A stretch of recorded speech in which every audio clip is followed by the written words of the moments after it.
Ni sana wapenzi wa masomo yangu ya Kiswahili. Ndabasubije cyane abakunze amasomo yanjye ya Kiswahili. Turakomeje isomo rishya uyu munsi. Bibutse yuko hari n'andi masomo yaciyeho ubwo baba barebye video yacu bwa mbere, mwamenye ko hari andi video twagiye ducishaho ya masomo. Mwarimu nkuko bisanzwe ni Emmanuel Uringimana. Tukaba rero tugiye kwiga isomo uyu munsi ry'ingenzi kandi ribafasha nk'abantu bafite bataramenye amagambo menshi y'Igiswahili. Wakigira iri somo rikagufasha kandi ukamenya gukora interuro ndetse no kumenya amagambo mashya. Uti bimeze bite? Ntucikwe, nturangare, turebe uko bimeze. Aha ku kibaho haranditse ngo ijambo ngo vielezi. Ese vielezi ni iki? Vielezi ni ubwinshi bw'ijambo kielezi. Kielezi ni nini? Kielezi ni neno linalotoa habari kuhusu kitendo kilichofanywa. Kielezi ni ijambo ritanga amakuru ku gikorwa kiri gukorwa. N'urugero hanga murabibona muri izi nteruro zacu nanditse nti Amina anatembea pole pole. Kitendo ahangaha igikorwa ni inshinga. Anatembea pole pole, buhoro buhoro. Aha nsegaragaza uko Amina arimo kugenda gutembera, sibyo? Tugakomeza ubona kuva Amina anatembea pole pole. Iyo tudashyiraho pole pole ntabwo byari kugaragara uko Amina ari gutembera. Ubwi pole pole niyo kielezi.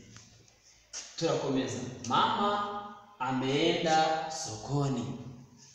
Aha baragaragaza aho mama yagiye. Mama yagiye ku isoko. Mama ameenda sokoni. Gatatu, tukabona ko mtoto anakimbia haraka. Haraka bivuga vuba. Ni ukuvuga ngo aha iyi vuba iragaragaza uko uwo mwana yiruka. Kukimbia ni kwiruka. Ubwo ndavuze ni mtoto anakimbia haraka. Mwana ariruka vuba. Muri vielezi rero tugiramo ubwoko butandukanye, ariko uyu munsi nabahitiyemo vielezi vya mahali. Ni kuvuga tugira vielezi bitandukanye, vielezi vya wakati, vielezi vya namna, vielezi vya mahali, tugakomeza. Ariko uyu munsi nabahitiyemo vielezi vya mahali. Ni ukuvuga ubwo twabonye yuko ari ijambo rikoreshwa tugaragaza amakuru yuko igikorwa gikorwa. Tugiye kureba noneho igikorwa kirimo ahangaha bishobora kuba aha na ahantu, kubera yuko turi bubibone uko dushobora kuba twarema ijambo rikiyunga n'igikorwa. Subiremo, ni ukuvuga ngo amagambo ari ahangaha ni amazina, ariko iryo zina turikuramo kielezi cha mahali rigahita rihindura igisobanuro twongeyeho ijambo ni. Ni ukuvuga ngo mbere twe dufite njia ni ijambo ni iri ni izina. Izina ni inzira, njia. Nituvuga njiani, njiani tuzaba duhindura ijambo ryacu ryiswe mu nzira. Nyumba, ubwo tuzavuga nyumbani. Iri jambo ni rigiyeho riravuga mu rugo. Nyumba ni urugo, nyumbani ni mu rugo. Ubwo nuko vielezi vya mahali biboneka. Tugiye kubireba rero. Ubwo niba ari soko tuzavuga ngo iki? Tuzavuga sokoni. Sokoni tube tuvuze mu isoko. Sokoni. Noneho rero mbere yuko nkomeza, ubwo n'ayandi magambo turagenda tubona hasi ni amazina twongeraho ni, tukaba dukoze vielezi vya mahali. Ya magambo turi bugende dukoresha tukayunga n'igikorwa, hanyuma cya gikorwa cyacu tukamenya uko aho kiri gukorerwa uko ari ahantu. Twagiye n'urugero dufate dukore nk'interuro. Niba tuvuze ngo njia, njiani, inzira, mu nzira, nshobora kuvuga nti mtoto anatembea njiani, cyangwa se mtoto anaanguka njiani. mtoto anaanguka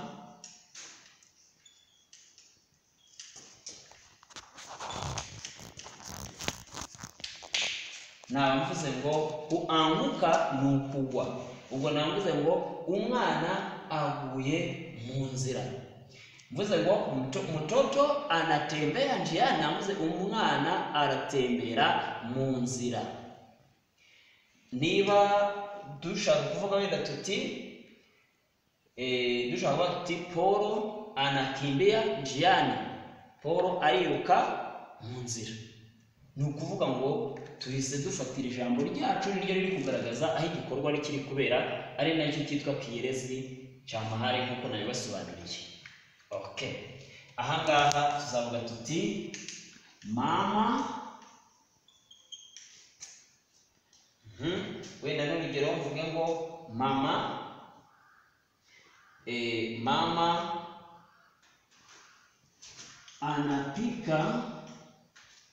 anapika cyangwa se mama analala nyumbani. Mama analala nyumbani. Mama aryamye mu rugo, nyumbani. Nabwiye ko soko byabaye sokoni, isoko, mu isoko. None tuvuge tuti Paulo ameenda sokoni. Paulo yagiye ku isoko. Shule, hanyuma tuvuge shule nitushyiraho ni yacu bizaba shuleni. Nidukore interuro tuvuge tuti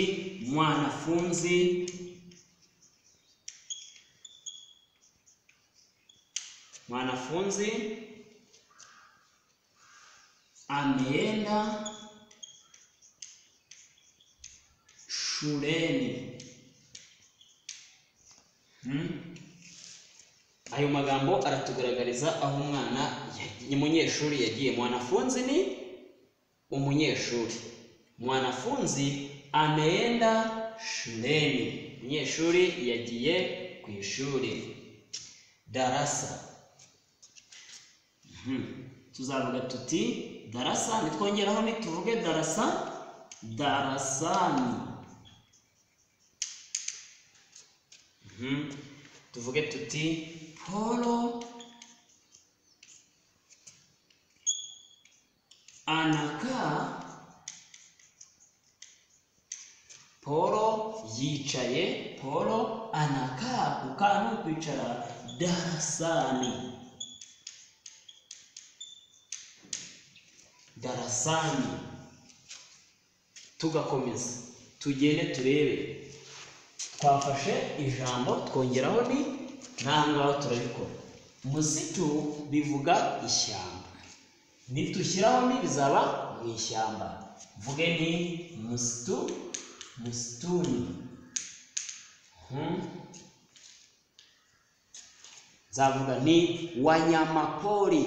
Wanyamapori ni inyamaswa zo mu ishyamba. Wanyamapori wanaishi msituni. Wanyamapori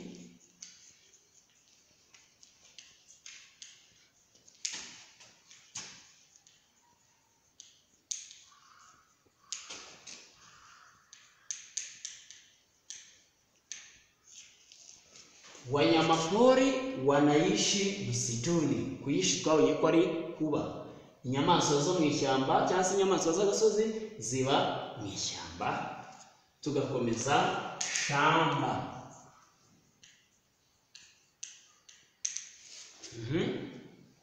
Shamba twabonye yuko ubwo nayo turayongereraho ni bibe shambani. Shambani tuzavuga tuti shamba, ubundi twabonye ko ari iki twita umurima mu Kinyarwanda. Ubwo shambani ni mu murima. Tuzavuga tuti mama analima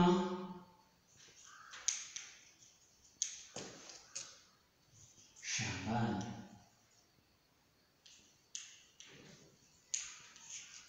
mama arahinga mu murima. Tugakomeza barabara. Barabara ni umuhanda. Ubwo nituvuga mu muhanda tuzavuga barabarani.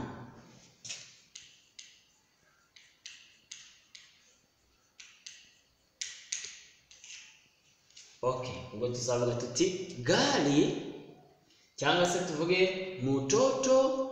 watoto wanacheza mpira barabarani. Watoto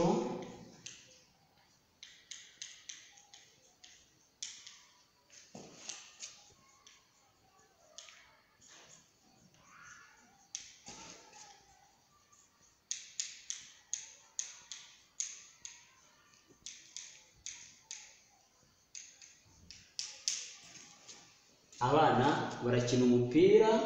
Watoto wanacheza mpira barabarani. Abana barakina umupira mu muhanda.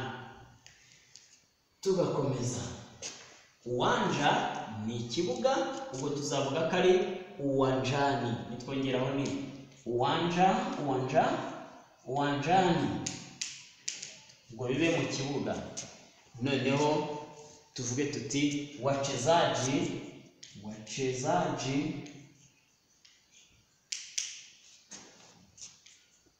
wanacheza mpira uwanjani.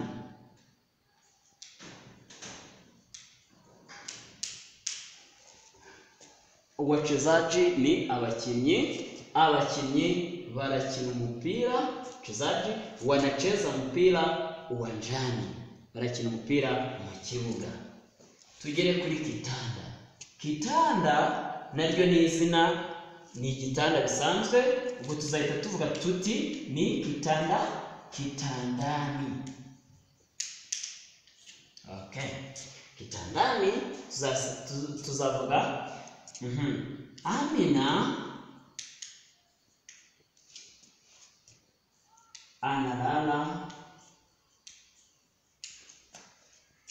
kitandani.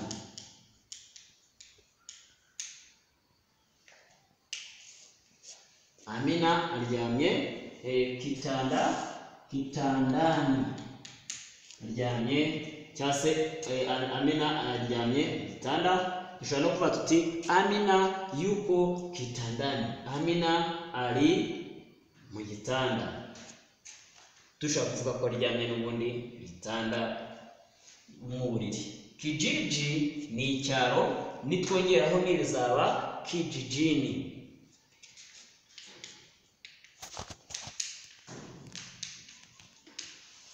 Kijijini bibe mu cyaro.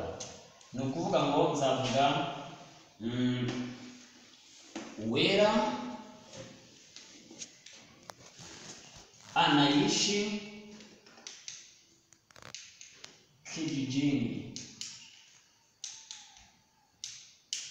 Uwera aba mu cyaro. Uwera anaishi kijijini. Uwera aba mu cyaro. Duka n'ubundi ni twabibara nk'aho ari duka. Tuvuge ngo nitwongeraho ni tuzavuga dukani.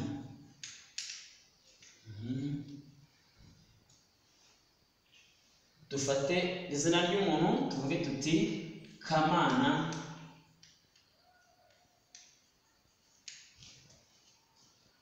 anauza dukani. Kamana anauza. Kuuza ni ukugurisha. Kununua ni ukugura. Dusubiremo, kuuza ni ukugurisha, kununua ni ukugura. Ubwo turavuga tuti Kamana anauza dukani. Kamana aragurisha mu iduka. Ibi ubwo ni ibintu bitandukanye. Ubao ni ikibaho. Tuzavuga ubaoni dushaka kuvuga ku kibaho.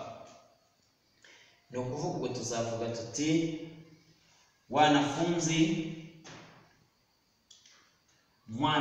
cyangwa se mwanafunzi anaandika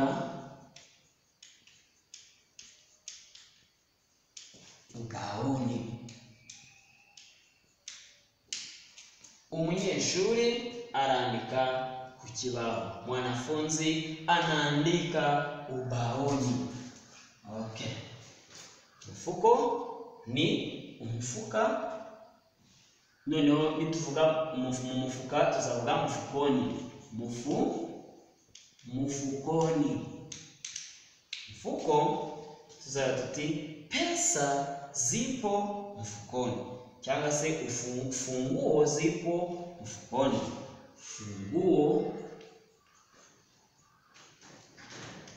ziko mfukoni. Funguo ziko mfukoni. Funguzo ziri mfuko. Kanisa ni nko twabara nkaho ni ahantu hasengerwa. Kanisa ni urusengero. Kanisani.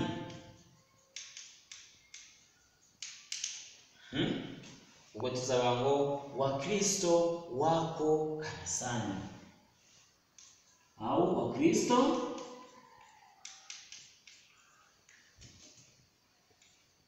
wanatoka